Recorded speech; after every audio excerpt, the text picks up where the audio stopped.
Muy buenos días, tardes, noches, señores estudiantes.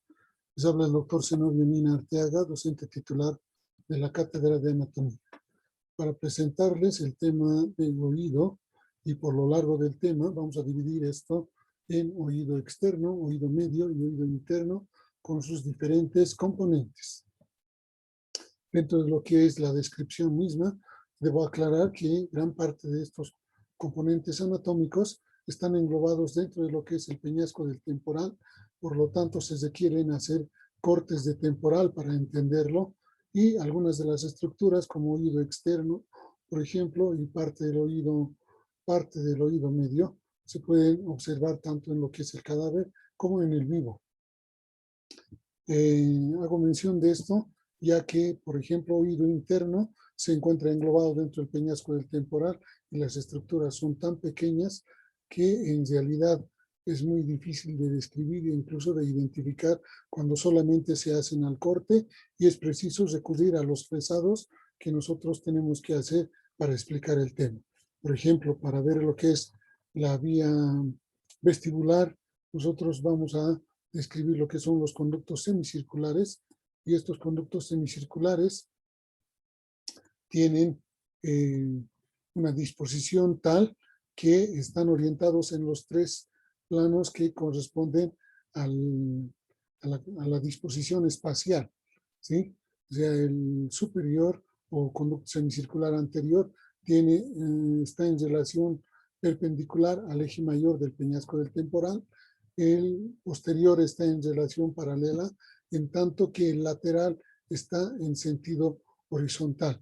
Esto para darnos más o menos lo que es la posición o ubicación corporal que tiene el organismo humano. Para su mejor comprensión, voy a describir desde lo que es el oído interno hacia afuera, ¿sí? Si nosotros partimos del oído interno, ¿sí?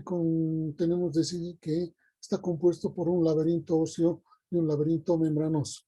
El laberinto óseo, al igual que el laberinto membranoso, tiene una parte central que nosotros conocemos como el vestíbulo, una parte anterior que nosotros conocemos como el caracol o la cóclea, ¿sí? Y una parte posterior que vamos a describir como los conductos semicirculares del laberinto óseo.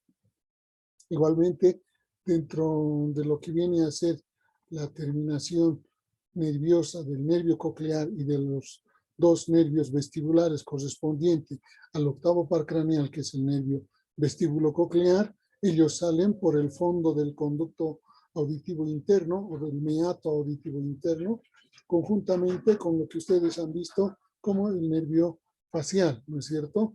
Dividimos en cuadrantes este conducto conducto auditivo interno, de tal forma que el cuadrante anterior y superior corresponde a la salida del nervio facial, el cuadrante anterior e inferior corresponde al nervio coclear, y los cuadrantes posterior, superior e inferior, ¿no es cierto?, corresponden a la salida o a la emergencia de los nervios provenientes del vestíbulo y de los conductos semicirculares correspondientes al nervio vestibular superior y nervio vestibular inferior, para posteriormente dirigirse hacia lo que es el surco bulbo protuberancial o bulbo pontino y recorrer toda la vía vestibular y la vía coclear. Este laberinto óseo, que está en contacto íntimo con lo que es el conducto auditivo interno, tiene esta disposición, y en su parte interna vamos a nosotros describir los diferentes elementos que corresponden a las paredes del vestíbulo, de los conductos semicirculares y de la cóclea. Particularmente en la cóclea existe una cresta que sigue todo lo largo de las 2 vueltas y media que da alrededor de su eje cónico. El vestíbulo óseo, sí, lo describimos cual si fuera un cubo con paredes superior, posterior, anterior, etcétera, ¿sí? Y la desembocadura de cada uno de los extremos, tanto ampular como no ampular, de los diferentes conductos semicirculares, se da en el vestíbulo, particularmente en la pared superior y en la pared posterior, en tanto que en la pared anterior va a estar comunicado ampliamente con lo que es la cóclea o el caracol. entre la cóclea y el caracol, ustedes saben que está la primera porción del trayecto del nervio facial intrapetroso. Si nosotros vamos a ver por fuera lo que son los conductos semicirculares, ¿sí? Tenemos una vista externa en donde vamos a observar esta pequeña ventana, que es una ventana de comunicación con el oído medio. Es la ventana oval o también llamada ventana vestibular, que conecta directamente con una de las rampas, con la rampa superior, llamemos así, de lo que viene a ser estas 2 vueltas y media que da el caracol. Esta rampa se llama rampa vestibular. A nivel de lo que es el vértice mismo, esa rampa vestibular volverá por una rampa inferior para terminar en lo que viene a ser la rampa timpánica, y esa rampa timpánica está conectada directamente con la ventana oval. Esto lo vamos a ver más claramente con lo que estudiemos el laberinto membranoso.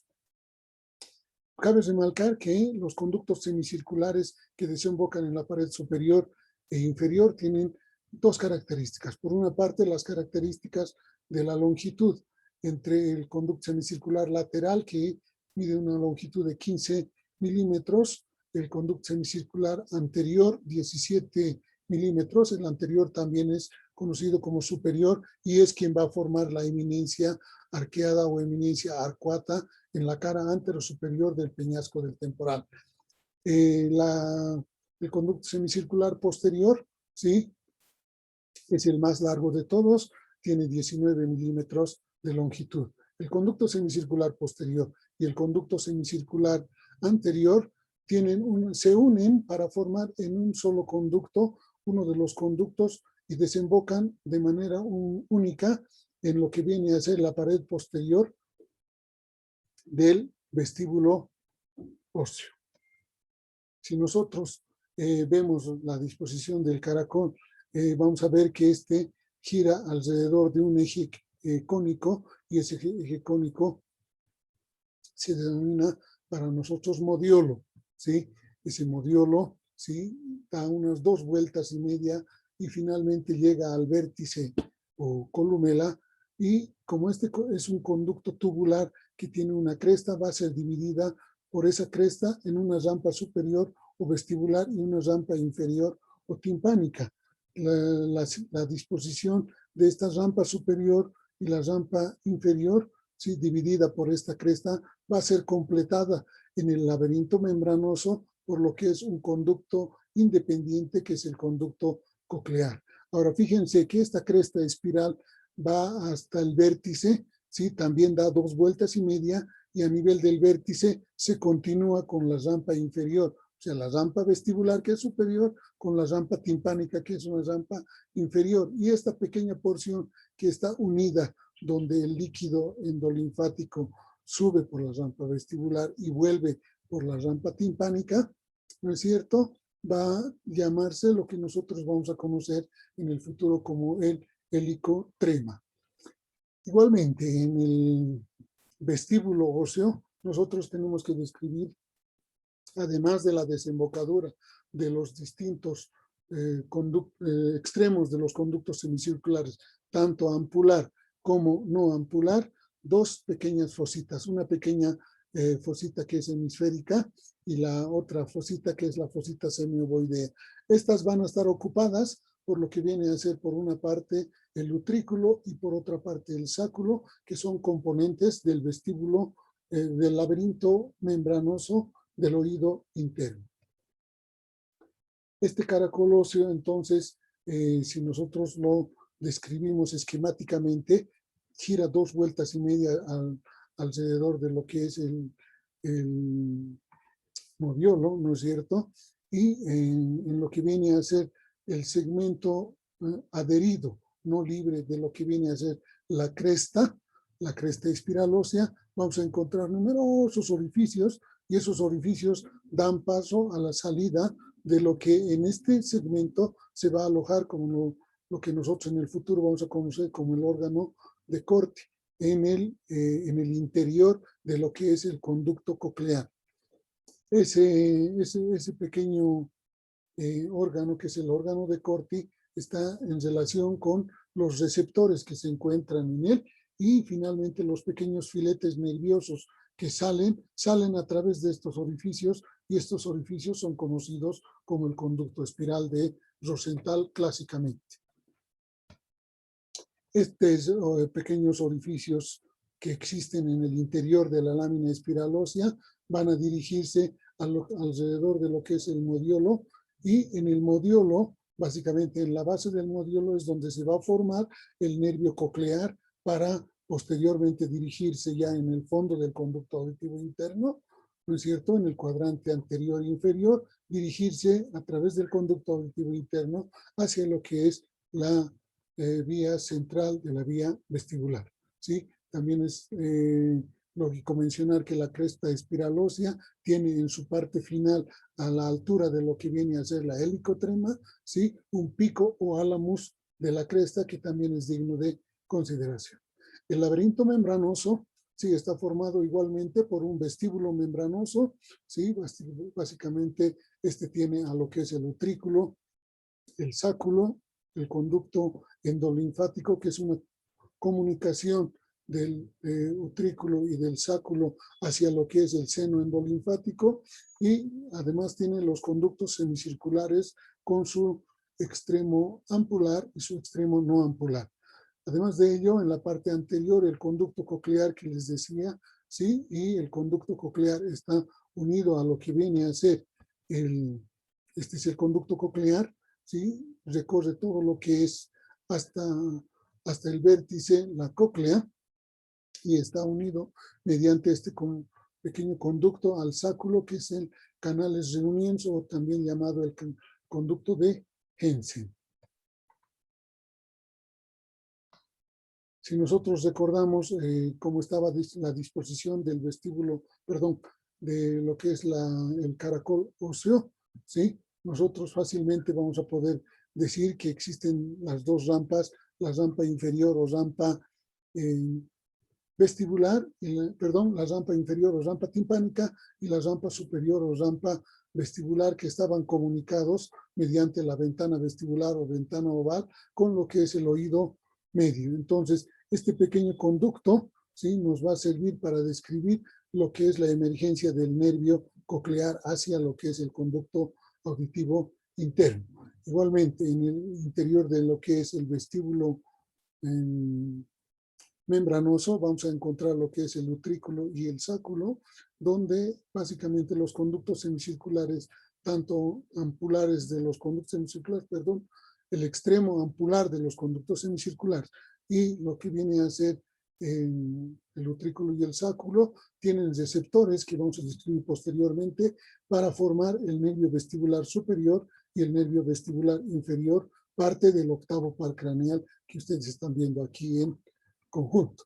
Entonces, vayamos a lo que es esta misma cresta espiral ósea. Si nosotros lo dividimos, esta celeste representa la cresta espiral, y esa cresta espiral está unida hacia lo que viene a ser,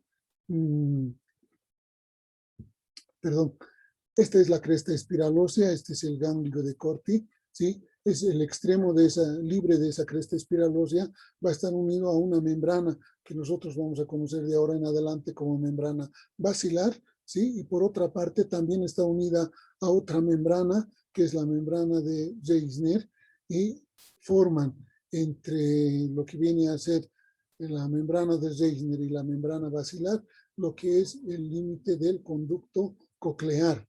Este conducto coclear está lleno de endolinfa, y esa endolinfa va a circular alrededor de lo que es el conducto coclear, ¿sí? Y en el interior de ello describimos nosotros lo que es el órgano de Corti. Y este órgano de Corti tiene células receptoras, y esas células receptoras chocan de alguna forma, llamemos así, por el temblor de la membrana basilar, chocan contra esta pequeña membrana que es conocida como la membrana tectoria. Entonces, ¿cuál es el mecanismo de la audición? Primeramente, la cadena de huesecillos que vibra al recibir el impacto desde la membrana timpánica, ¿no es cierto? Bombea con la base de la platina lo que viene a ser la rampa vestibular. Ese bombeo de la rampa vestibular llena de líquido toda esta rampa vestibular hasta lo que es la helicotrema, y en la helicotrema vuelve el líquido a través pero de la rampa inferior, que es la rampa timpánica. Entonces esta rampa timpánica aumenta la presión de tal forma que la membrana basilar sube, ¿sí? Y aplasta, diremos, estos receptores. Estos receptores que están a este nivel, ¿sí?, en el órgano de Corti, son aplastados en sus cilios que están ubicados en la porción apical contra lo que viene a ser la membrana tectónica. Entonces, desde la membrana timpánica, la vibración de las ondas sonoras, o sea, la vibración que provoca las ondas sonoras sobre la membrana timpánica es transmitida a la cadena de huesecillos. Y a su vez la cadena de huesecillos transmite hasta lo que es el último huesecillo, que es el estribo, y este estribo, mediante su platina, por su base, ¿no es cierto?, empuja al líquido de tal forma que la rampa timpánica aumenta de presión hasta la helicotrema.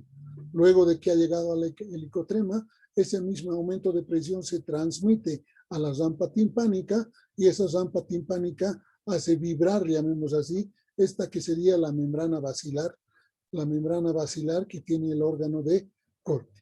Y ese temblor que tiene la membrana basilar del órgano de Corti por aumento de presión de lo que es la rampa timpánica, ¿sí?, es lo que va a ser percibido por los cilios que tienen estas pequeñas células que son las receptoras del órgano de Corti, cuyo potencial se activa entonces un potencial de acción, y ese potencial de acción o esa despolarización se transmite ya convirtiendo un estímulo que era un estímulo mecánico en un estímulo que es de tipo químico ya. Esa despolarización se transmite al ganglio de Corti o ganglio coclear, y a través de los pequeños orificios del conducto espiral o de Rosenthal salen y forman los diferentes filetes que van a dar lugar al origen del nervio coclear. Entonces, por favor, les pido nomás yo que estudien un poquito más respecto a lo que viene a ser el impulso físico, ¿sí?, realizado por la membrana, por la base de la platina hacia lo que es la cóclea, y la transformación en estímulo químico mediante el desplazamiento de los cilios y despolarización de estas células que son los receptores de las células sensoriales que tiene el órgano de Corti. Toda esta transmisión que hace, ya lo hemos visto en vías de conducción 2, ¿no es cierto?, esta transmisión desde lo que es el órgano de Corti a través del ganglio de Corti es transmitido a los núcleos que se encuentran en el puente. Estamos hablando del núcleo coclear anterior y posterior, y posteriormente estas fibras se decusan formando lo que es el cuerpo trapezoide y van a ir hacia los centros superiores, particularmente hacia lo que es, por una parte, el diencéfalo, si se acuerdan ustedes, a través del cuerpo geniculado medial, y del cuerpo geniculado medial al colículo caudal del mesencéfalo, ¿sí? Y finalmente van a terminar en lo que es el área 41 de Brodmann. Esta área 41 de Brodmann, si nosotros vemos en lo que es la cisura lateral, tiene una organización tonotópica de tal forma que los tonos graves van a llegar solamente hasta lo que es el vértice y no logran volver hasta la base en lo que es el impulso. En cambio, los tonos agudos son más fuertes y esos llegan al vértice y vuelven a bajar hasta la base, y finalmente es en la base que estas células, ¿sí?, en la base de la cóclea van a ser detectados los tonos agudos. Igualmente, la vía vestibular, ¿sí?, tiene origen tanto en lo que viene a ser los extremos ampulares de los conductos semicirculares y lo que viene a ser el utrículo y el sáculo para formar los nervios vestibulares. ¿sí? Existen crestas a nivel de las terminaciones de los ampulares de los conductos semicirculares que detectan el movimiento del líquido endolinfático que circula en este laberinto membranoso de los conductos semicirculares. Y a nivel del utrículo y del sáculo existen máculas, y esas máculas están conformadas por pequeños elementos que son los otolitos, y los movimientos de estos otolitos van a ser captados por las células maculares que también tienen pequeños cilios. Entonces, el movimiento de los cilios causado por el movimiento de los otolitos, que a su vez ha sido causado por el movimiento estático en relación a lo que es el movimiento corporal, va a ser captado por estas pequeñas células que están localizados en el utrículo y en el sáculo. Y en cuanto al movimiento dinámico, ellos van a ser captados en los distintos conductos semicirculares, particularmente en los extremos ampulares, mediante estas crestas por solamente el movimiento del líquido endolinfático. Es decir, si nosotros giramos la cabeza hacia la derecha, ¿sí? por propia estática del líquido, va a girar hacia el lado contrario en el interior de los conductos ampulares, de tal forma que estimulará al conducto semicircular correspondiente del lado que estemos girando. Entonces, si subimos, particularmente el conducto semicircular lateral, se estimulará, en tanto que si bajamos, ¿sí? particularmente el conducto semicircular superior será el que se estimule. Entonces hay ese juego en las tres direcciones del espacio para la movilización del líquido endolinfático contenido en el interior de lo que son los conductos semicirculares del laberinto membranoso. Igualmente, esta vía va a ser captada, ¿sí? desde lo que viene a ser las crestas ampulares o el utrículo y el sáculo del vestíbulo óseo, ¿no es cierto?, van a ser transportados mediante un ganglio que nosotros conocemos como el ganglio vestibular o ganglio de Scarpa para los clásicos, hacia lo que viene a ser los núcleos vestibulares localizados en la parte superior del bulbo raquídeo y en lo que viene a ser la protuberancia. Si se acuerdan ustedes, existía un núcleo superior, inferior, un lateral, el de Deiter, ¿no es cierto?, el medial, etcétera.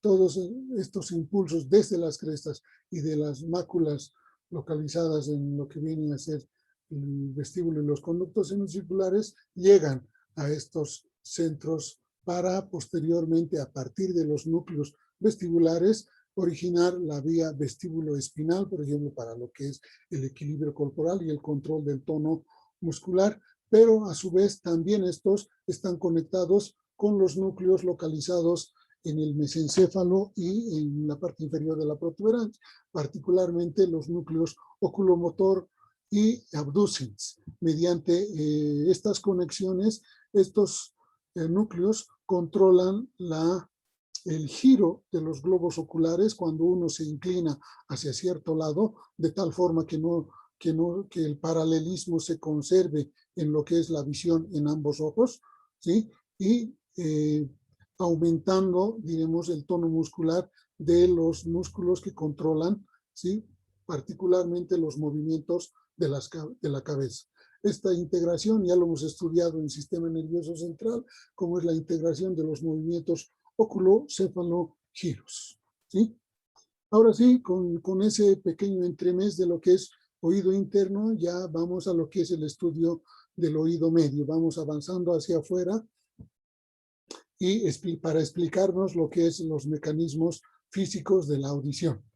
El oído medio, como ya les había dicho, está conformado en la parte media por lo que es la caja timpánica. En la parte anterior está formado por lo que es la trompa faringotimpánica, ¿sí?, o trompa de Eustaquio, y en la parte posterior está formada por una serie de celdas que están localizadas en la apófisis mastoides, cuyas celdas u orificios de comunicación van a terminar en un gran antro, que es el antro mastoideo, y ese antro mastoideo también comunica con la caja timpánica mediante lo que es el adictus antrum, que vamos a describir en la pared posterior de la caja del tímpano. Para entender mejor, vamos avanzando un poquito respecto a lo que es el oído medio, ¿sí? Todos estos componentes están básicamente llenos de aire, ¿sí? Como contenido de la caja timpánica tenemos a la cadena de huesecillos, que va a ser la encargada de transmitir hacia el oído interno los impulsos que va a llevar la membrana timpánica por la recepción de los sonidos, y la presión que existe en el interior de la caja timpánica está conectada con la vía respiratoria mediante lo que es la trompa de Eustaquio o trompa faringotimpánica, de tal forma que mantenemos una circulación aérea permanente en todo lo que es los componentes del oído medio.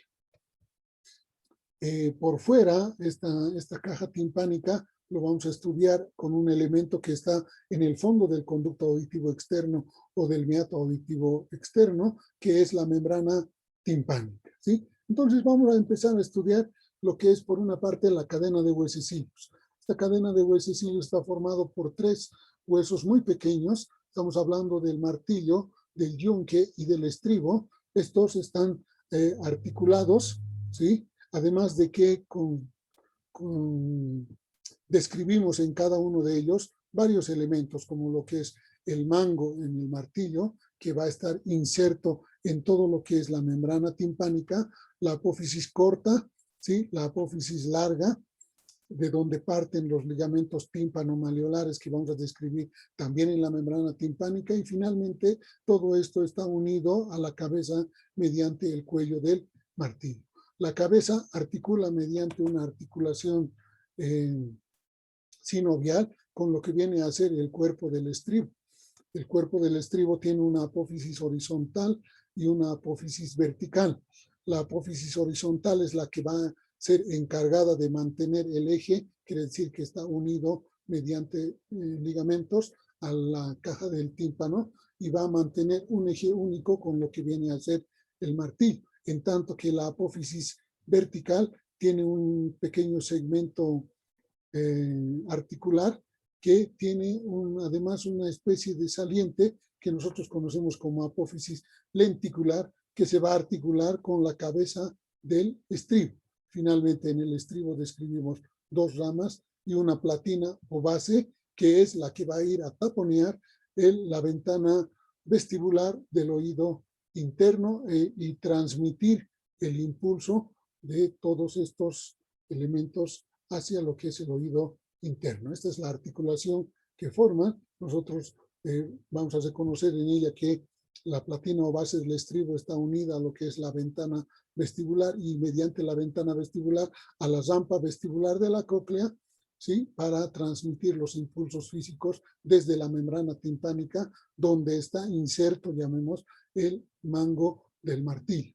Fíjense ustedes que el mango del martillo inserto aquí tiene una articulación en la cabeza, particularmente a nivel de lo que es el ático de la cavidad timpánica, y tiene una continuidad horizontal con lo que viene a ser la apófisis corta del yunque.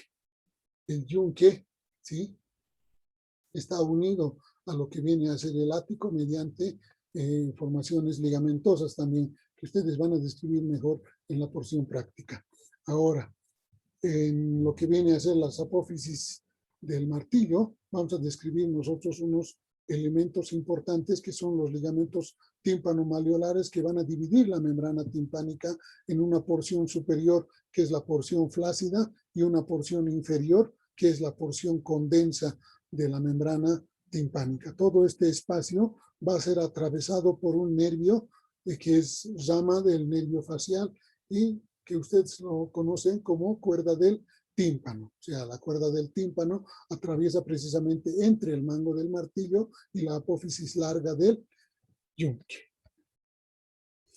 Si nosotros vemos por fuera la membrana timpánica, vamos a ver que por dentro era convexa y por fuera tiene una especie de orificio y es cóncava, y este orificio es conocido como el ombligo. Y en este corte nosotros estamos viendo no solamente el ático, sino todo lo que es la pared interna y la pared inferior de lo que viene a ser la caja del tímpano. Entonces, ¿cómo describimos la caja del tímpano?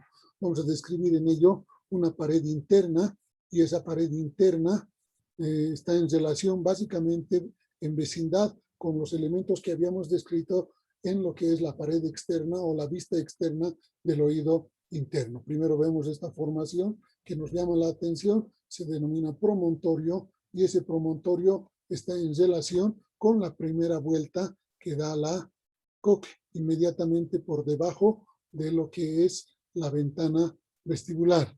Si nosotros analizamos todos estos elementos que habíamos descrito en el oído interno, la ventana vestibular, la ventana coclear y la primera vuelta de la cóclea, ¿sí? Básicamente ya tenemos gran parte de los elementos que vamos a describir en la pared interna del oído medio, ¿sí? Complementando con los siguientes, que en la misma pared interna nosotros vamos a tener, ustedes se acuerdan, el fondo del conducto auditivo interno o meato auditivo interno, con la primera porción del nervio facial que estaba entre el caracol y la cóclea, ¿sí? Aquí se describe lo que es la rodilla, la primera rodilla del nervio facial, y a partir de eso nosotros tenemos la segunda porción de lo que es el trayecto intrapetroso del nervio facial, y finalmente la tercera porción que desemboca en lo que es el agujero estilomastoideo. A eso lo llamamos el conducto coclear. Entonces ese conducto, perdón, el conducto del facial o acueducto de Falopio. En su interior tiene al nervio facial, y nosotros también lo vamos a ver como una prominencia que hay que describir en la pared medial de lo que es el oído medio. Por detrás tenemos esta pequeña prominencia que también se va a ver en la pared medial del oído medio, que nosotros describimos como caja timpánica. Esa pequeña prominencia está determinada por lo que es el conducto semicircular lateral o externo. Entonces, esa es la pared medial. Además de algunas cositas que tenemos que describir, partimos de esto, que es por una parte el promontorio, por otra parte la ventana oval o ventana vestibular, que va a ser taponeada por la platina del estribo, quien saben que va a bombear a la rampa vestibular, lo que es el líquido endolinfático. A nivel de la helicotrema, vuelve el líquido endolinfático, pero por la rampa timpánica, que es ya inferior, y esa rampa timpánica inferior es la que hace vibrar la membrana basilar para que podamos oír los sonidos. Pero a su vez existe una pequeña ventana, que es la ventana redonda, o también llamada ventana coclear, ¿sí?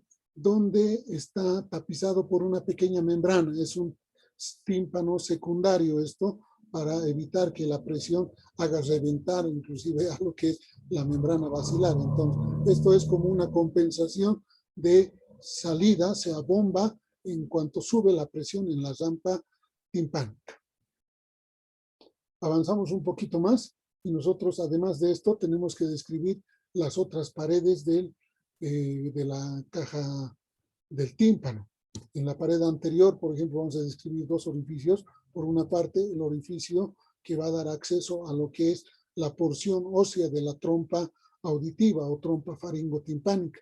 Y por otra parte, en la parte superior, nosotros vamos a describir un pequeño conductillo muscular que está ocupado por el músculo del martillo o el músculo tensor de la membrana timpánica. Ese músculo tensor de la membrana timpánica, ¿sí?, termina por un pequeño conducto que van a ustedes describir en cortes óseos, seguramente como lo que es conocido el pico de cuchara, ¿sí? También describimos en la pared posterior una pequeña eminencia, que es la eminencia piramidal, ¿sí? Esa eminencia piramidal contiene a lo que es el tendón del músculo del estribo. Ese músculo del estribo o estapedio, ¿sí?, se prolonga por un tendoncito y termina en lo que es el cuello o la unión, llamemos así, de las ramas del estribo. ¿Para qué? Para evitar que el estribo penetre de manera muy fuerte hacia lo que es la rampa vestibular. Finalmente, por detrás también vamos a describir lo que es el orificio de comunicación entre la caja timpánica y lo que es el antromastoideo. Hablamos de lo que es el aditus anantrum. Por allí va, no hay nada más que describir que el tegmen timpani, y en medio del tegmen timpani esta fisura o sutura, si quieren llamar ustedes, ¿no es cierto? La fisura petrotimpánica superior. Por debajo está unido a lo que viene a ser la pared superior del golfo de la vena yugular, ¿sí? Entonces, todo esto se describe en esta caja timpánica. Partimos del promontorio, ¿sí? El promontorio, que saben, es la prominencia que forma la primera vuelta de la cóclea. Por arriba la ventana oval, por debajo la ventana redonda, ¿sí? Por arriba y adelante describimos lo que es el conducto óseo del músculo del martillo, o también llamado músculo tensor de la membrana timpánica, y por detrás describimos lo que es la eminencia piramidal con su contenido, que es el músculo del estribo, o también llamado músculo estapedio.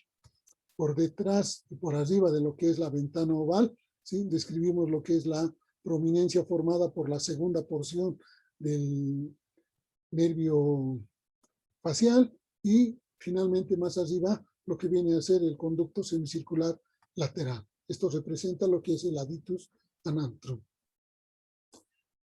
En lo que es la disposición, el tapizamiento mucoso, nosotros vamos a ver alrededor de lo que es el promontorio, ¿sí? Un plexo nervioso que es el plexo timpánico. Ese plexo timpánico está formado por una parte, por lo que viene a ser una rama del nervio glosofaringeo, que es el nervio timpánico, o también llamado nervio de Jacobson, ¿sí? Que por arriba se va a continuar, llamemos así, con el nervio petroso inferior, y a través del nervio petroso inferior comunicarse con lo que viene a ser el plexo carotidio. Mediante el plexo carotidio también recibe inervación sensitiva, lo que es la caja del tímpano. Y otro elemento importante que hay que considerar es que una rama del nervio facial que están haciendo particularmente en la tercera porción es la cuerda del tímpano. Esta cuerda del tímpano, como saben ustedes, va a ir a anastomosarse con lo que es el quinto par mediante el nervio lingual. Entonces, para ir hasta el nervio lingual, atraviesa la cuerda del tímpano, el espacio que separa el mango del martillo con lo que es la rama mayor o la apófisis larga del yunque, y finalmente, mediante lo que es el orificio de la trompa faringotimpánica, lo acompaña y va a ir a terminar en lo que viene a ser el nervio lingual. Esto es lo que se ve en la parte ósea. Terminamos de describir esta pared interna con dos cositas importantes. Por una parte, hay una cresta que separa lo que es la ventana vestibular del promontorio. Y hay otra cresta que separa la ventana coclear o ventana redonda del promontorio.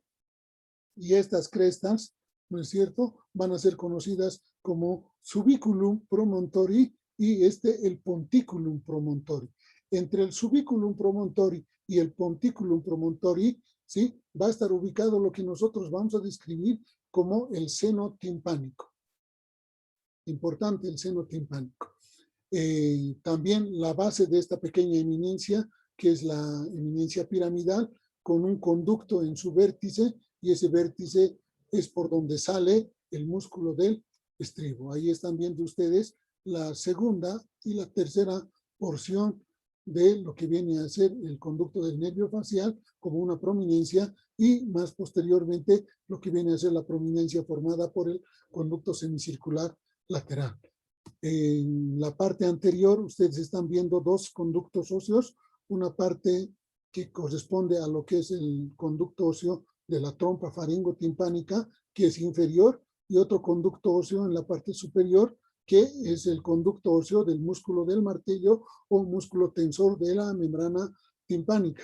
Y como ven, este pequeño conducto óseo, ¿sí?, termina por un extremo medio doblado, llamemos así, por eso es que le han denominado el pico de cuchara. Si nosotros lo vemos ya con músculo, ese pico de cuchara que está el músculo tensor de la membrana timpánica, va a terminar por un pequeño tendón y ese tendón terminará lógicamente en lo que es el mango del martillo que está localizado a este nivel, pero en la membrana timpánica. En tanto que la pequeña eminencia piramidal están viendo ustedes contenida aquí por lo que es el vientre del músculo del estribo o estapedio y el pequeño tendón termina, como ven aquí, en lo que es el cuello y la cabeza del estribo. Este músculo es el que se contrae para evitar la excesiva penetración en la ventana oval de la base de la platina. En cambio, si se contrae, evitará que el mango del martillo vibre demasiado y también pueda transmitir esa vibración hacia lo que es la base del estribo. Entonces, si existe, por si acaso, este músculo recibe inervación del nervio facial, en tanto que este otro recibe inervación del nervio del trigémino a través del tronco terminal anterior. Si se acuerdan ustedes, el tronco común del nervio del pterigoideo externo, del periestafilino interno y del pterigoideo interno, del periestafilino externo y lo que es el músculo del martillo. Es un tronco común que sale del nervio mandibular, la rama inferior del trigémino. Bueno, seguimos. Aquí está la relación con lo que es la pared inferior, ya con lo que es el golfo de la vena yugular, la pared anterior en su segmento inferior con lo que es la arteria carótida interna, y aquí están los ramos pequeños que van a ir hacia la irrigación, llamémoslo así, de las ramas carótico-timpánicas que van a ir hacia la irrigación de lo que es la caja del tímpano. Si vemos externamente, la pared externa se ve así desde adentro. Tenemos a lo que es la membrana timpánica y esa membrana timpánica está, llamemos así, envolviendo la inserción del mango del martillo. ¿Sí? Esa inserción del mango del martillo recibe toda la irrigación de lo que es las distintas arterias que van a irrigar la membrana timpánica, lo que le da un aspecto radiado, además de que las fibras internas de la membrana timpánica también son radiadas alrededor de lo que es la inserción del mango del martillo. Si ustedes ven acá y están siendo un poquito, tenemos aquí al nervio facial, ¿sí? Recorriendo en su tercera porción hacia el agujero estilomastoideo, y una ramita que retorna es la cuerda del tímpano, y esa rama que es la cuerda del tímpano atraviesa el espacio comprendido entre el mango del martillo y lo que viene a ser la apófisis larga del yunque, y finalmente alrededor de lo que viene a ser el mismo orificio que utiliza la trompa faringotimpánica, se dirige hacia el nervio lingual. Entonces es importante ver esta situación. Si nosotros lo vamos a describir desde afuera, vamos a ver otra disposición de la membrana timpánica. Entonces, nada más para recordarles que la irrigación de la caja del tímpano superiormente va a ser dada por ramas de la arteria meningia media, ¿sí? Anteriormente viene desde la arteria faringea, particularmente la faringe ascendente, que es rama de la carótida externa, ¿sí? La arteria timpánica, que ustedes han estudiado como rama de la arteria maxilar o maxilar interna, y por detrás la arteria estilomastoidea. Todas ellas se encargan de dar irrigación a todo lo que es la caja del tímpano. La inervación, vamos a dividirla en inervación motora e inervación sensitiva. La inervación sensitiva va a estar dada por una rama del nervio glosofaringeo, que es el nervio timpánico o de Jacobson, que va a distribuirse alrededor del promontorio con el plexo timpánico y se va a anastomosar con lo que es el nervio petroso menor. También va a recibir ramas del plexo carotidio, ¿sí? Que es unión del nervio petroso mayor con el petroso profundo.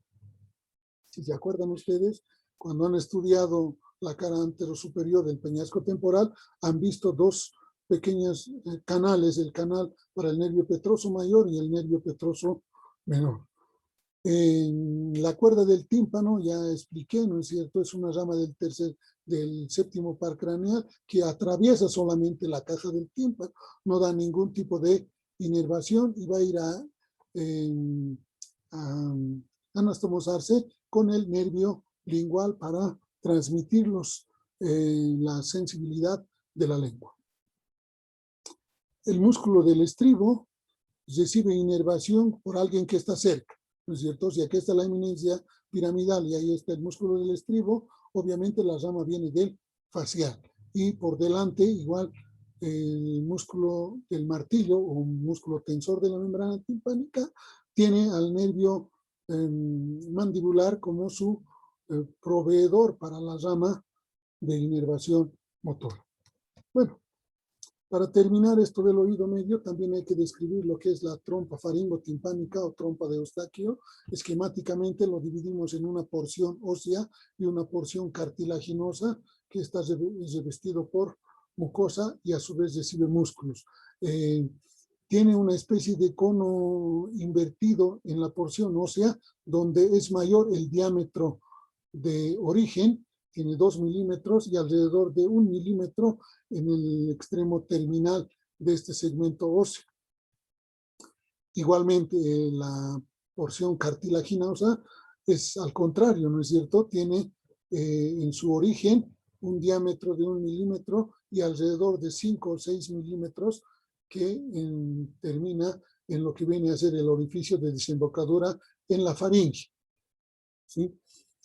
Tiene una longitud de 35 a 45 milímetros y es importante que recuerden esto, que en el orificio faríngeo de la tuba auditiva tiene dos cosas para estudiar. Un pliegue anterior, que es un pliegue anterior, que es el pliegue salpingo-palatino, y un pliegue posterior, que es el pliegue salpingo-faríngeo. ¿Por qué les digo esto? Porque si nosotros tomamos en cuenta, aquí está el cono de la porción ósea de la trompa faringotimpánica, ¿no es cierto? Y esta es la porción cartilaginosa de la trompa faringotimpánica. No es completamente tubular, sino uno de los segmentos son tubulares, ¿sí? Y esos están abiertos o cerrados de acuerdo a la contracción de los músculos que vamos a estudiar cuando estudiemos el velo del paladar. Estamos hablando del periestafilino externo o tensor del paladar, del velo del paladar, y el periestafilino interno, o también llamado elevador del velo del paladar. Estos músculos en su tensión abren lo que viene a ser la tuba auditiva. O sea, si es que ustedes se transportan en avión, lógicamente al bajar, tal vez por la presión, suban y se cierren la audición. Pareciera que plup, plup, se cierra la audición. En tanto más que en chicle o traguen un poco de saliva, están tensando estos músculos y eso va a ocasionar que se aperture nuevamente lo que es la tuba auditiva para igualar la presión que existe en el interior de la cavidad timpánica y lo que viene a ser el exterior. Igualmente, esto nos sirve para que nosotros podamos aperturar y no forzar demasiado. Si nosotros estamos ante ruidos muy intensos, ¿sí? Nosotros aperturamos esto mediante en un concierto de rock, por ejemplo, ustedes hacen un grito y mediante el grito la presión que es ejercida por el sonido escapa en parte por la tuba faringotimpánica o tuba auditiva.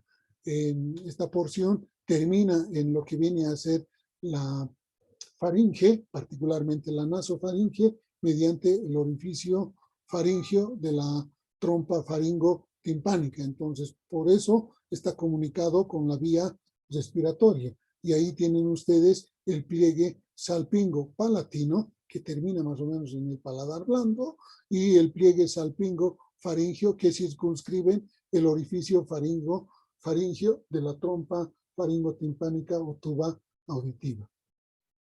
Todo esto, les digo, no es nada más para equiparar la presión existente en la parte externa con la presión existente en la parte interna de la caja timpánica. de tal forma que estos eviten, diremos, la excesiva vibración de la membrana timpánica mediante estímulos reflejos. Vamos a terminar con lo que es el oído externo. El oído externo humano, ¿sí?, que es el que podemos ver, está compuesto por el pabellón auricular y meato auditivo externo o conducto auditivo externo. En lo que viene a ser el pabellón auricular tenemos que describir algunas estructuras. Por una parte, eminencias o relieves que son denominados el hélix, el antihélix, ¿sí?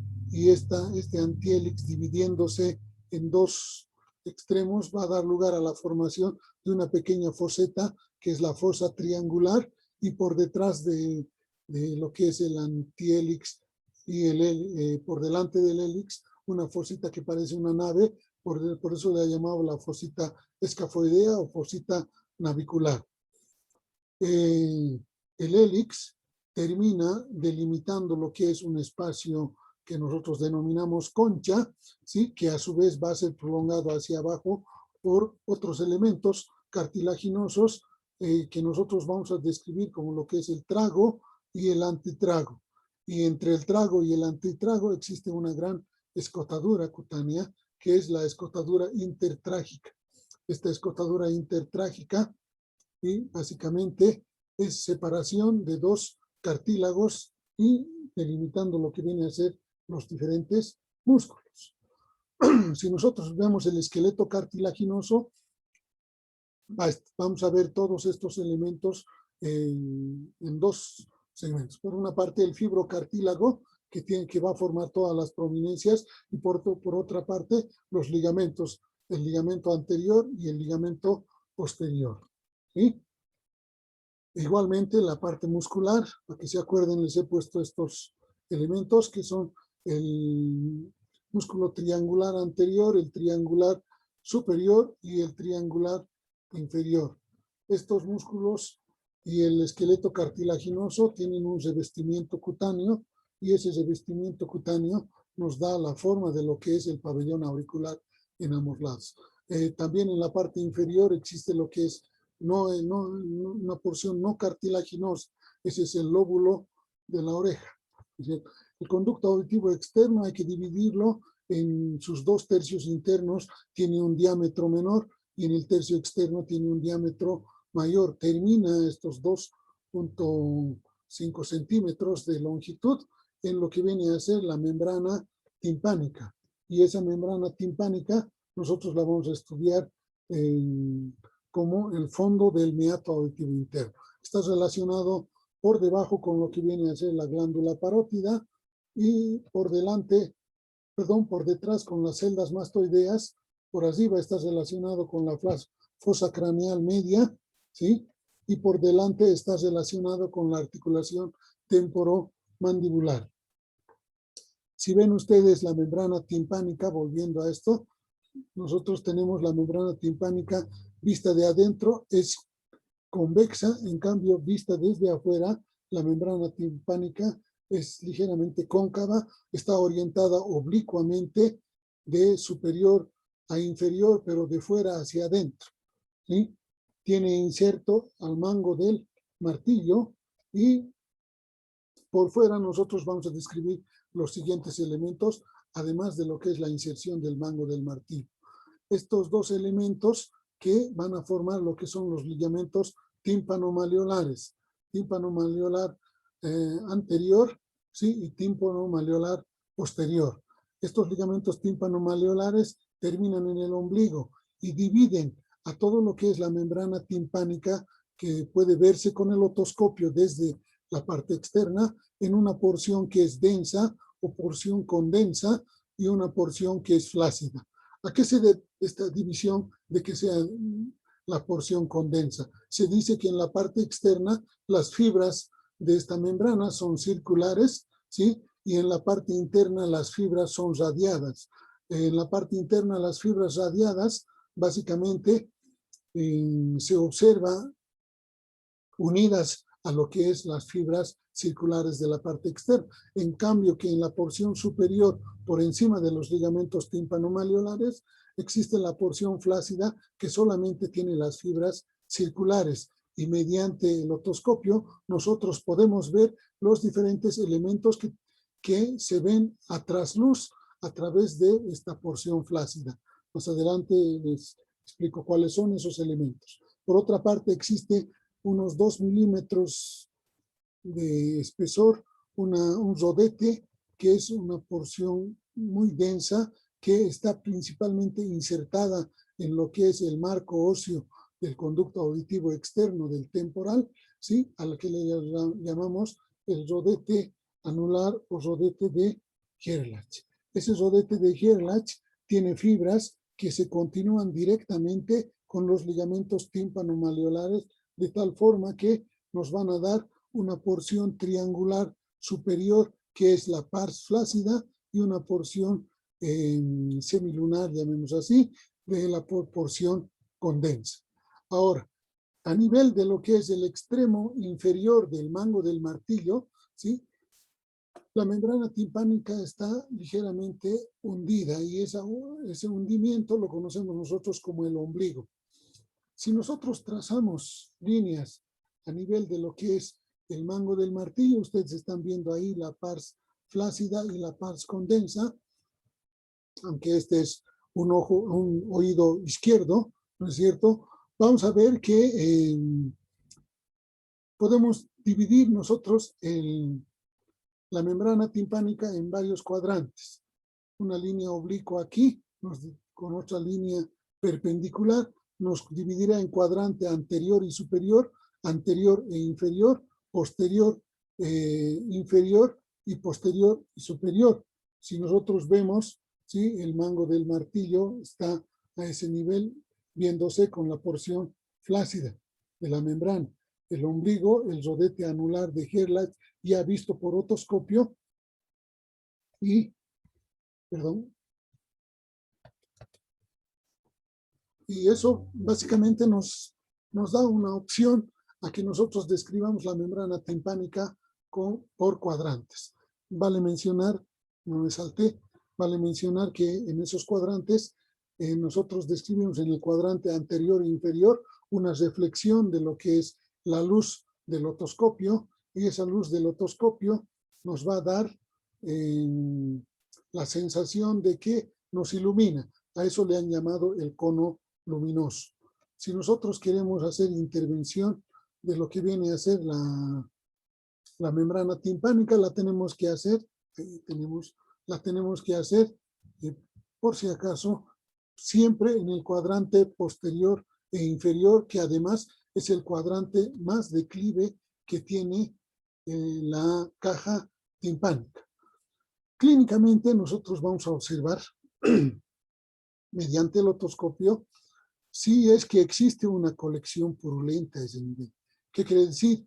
Que existe colección de pus en el interior de la caja timpánica. ¿A qué se puede deber eso?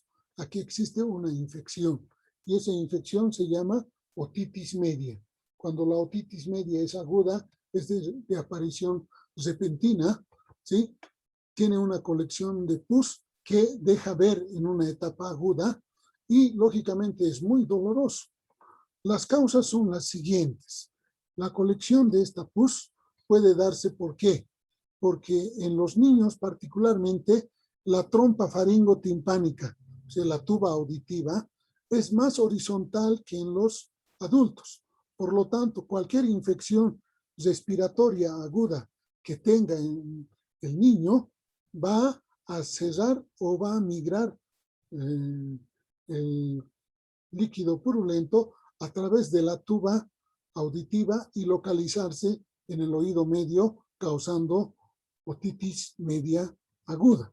Es decir, desde nasofaringe, desde una adenoiditis que puede tener el niño, ¿sí? Una hipertrofia adenoide, o sea, un agrandamiento de las adenoides, o finalmente desde procesos como sinusitis, fácilmente por la horizontalidad de la trompa de Eustaquio, son pasibles de provocar una otitis media aguda. Por eso, en los niños es de mucho cuidado.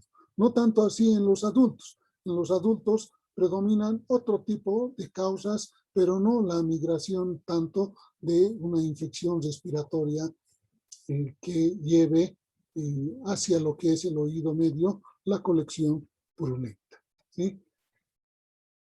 Existe también varios fenómenos en los que se puede observar, ¿sí?, durante las fases evolutivas que tiene la otitis media, ¿sí? En una fase 2 de colección, nosotros podemos ver que la colección es parcial o la colección es total. Ya no observamos, si se dan cuenta ustedes, el cono luminoso en el cuadrante anterior e inferior. Ya prácticamente se ha borrado. En una fase supurativa, ya quiere decir que la membrana timpánica se ha reventado, ¿sí?, por la colección purulenta, y la pus está saliendo a través de ese orificio de la membrana timpánica, orificio que no debería haber.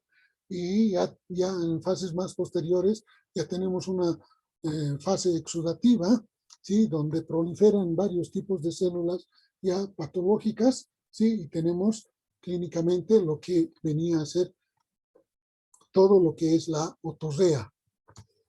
Ahí están viendo ustedes esta división en cuadrantes. En el cuadrante anterior e inferior, en una membrana timpánica normal, con la iluminación que le damos con el otoscopio, siempre refleja la luz. Y esa reflexión de la luz se llama cono luminoso. Cuando está presente el cono luminoso y no hay colección purulenta interna, esta es la característica de la membrana timpánica. Pero cuando ya hay colección purulenta, desaparece ese cono luminoso y ya se observa incluso abombamiento. Pero lo principal es el dolor. Ahí ya vemos una membrana timpánica ya con mayor desarrollo de la enfermedad, donde la fase supurativa ya está predominando y la membrana timpánica ya está perforada. Aquí tenemos otra perforación de esta membrana timpánica, y esto básicamente en una fase de coalescencia ya están curando y está toda la pus ya ha salido, pero ha dejado un hueco en la membrana timpánica, y ese hueco básicamente nos puede dejar atravesar un hisopo o algo que absorba la colección purulenta mediante lo que es el conducto auditivo externo. Esto es lo que no se debe hacer, no tocar la membrana timpánica con lo que es el cotonete. Algunos usan después de ducharse cotonetes y lo que hacen es empujar el cerumen. Muchas veces ese cerumen ya está endurecido completamente y cuando lo empujan lo que van a ocasionar es ruptura de la membrana timpánica. Y no queremos llegar a esto, ¿no es cierto? Queremos conservar lo que es el cono luminoso. En un tratamiento quirúrgico, ¿sí?, una miringotomía es la punción de la membrana timpánica, el corte de la membrana timpánica para colocar drenajes, y luego de que ya se ha resuelto la colección purulenta, se puede colocar una falsa membrana timpánica, o sea, existen elementos quirúrgicos que remiendan, llamémoslo así, lo que es la membrana timpánica, ¿sí? Eso ya van a ver ustedes en clínicas. Bueno, por otra parte, una complicación de todas estas alteraciones, estoy dando un ejemplo nomás, son las hipoacusias. La falta de audición o la disminución de la audición puede ser de dos tipos. Por una parte, ser conductiva, que se quiere decir que hay algún tipo de bloqueo, o por otra parte puede ser neurosensorial, que hay alteración en lo que viene a ser la vía sensorial, o sea, alteración en el conducto coclear o en lo que viene a ser el ganglio coclear, etc. ¿Cómo se sabe esto? Existen pruebas para realizar. Existe la prueba de Weber, la prueba de Ginet y la prueba de Schwabach para analizar todos estos elementos. Esto van a llevar en la clínica, pero básicamente lo que está haciendo es analizar con un diapasón y ver, diremos, hacer vibrar el diapasón, lo colocan sobre el cráneo y ve hacia dónde se corta primero, hacia el lado izquierdo o hacia el lado derecho. para ver en cuál hay una hipoacusia, ¿sí? Posteriormente también se puede hacer con el mismo diapasón, una vez que hayan detectado el lado de la hipoacusia, para ver si es conductiva o si es neurosensorial. Igualmente con el diapasón hacer la vibración correspondiente, pero ya en la apófisis mastoides, ¿sí? Existen también las audiometrías, y esas audiometrías están en relación a incorporar al paciente a una sala, llamemos así, silenciosa, donde se van emitiendo pequeños sonidos, y esos sonidos son captados por el oído del paciente, pero son anotados, llamemos así, en cuanto a cuántos decibeles escucha el oído derecho y cuántos el oído izquierdo, y de esa forma las audiometrías se van haciendo a mayor cantidad de decibeles, o sea, mayor intensidad de sonido, partiendo desde sonidos muy bajos hacia sonidos muy superiores. Son las pruebas clínicas que ustedes van a tener que hacer cuando evalúen lo que es la audición. Bueno, creo que con eso se ha completado lo que viene a ser este tema muy largo que es oído. Les deseo mucha suerte, les recomiendo muchas páginas que están en la red para que ustedes los vean, al igual que los textos, ¿sí? Muchas gracias por su atención y será hasta una nueva oportunidad.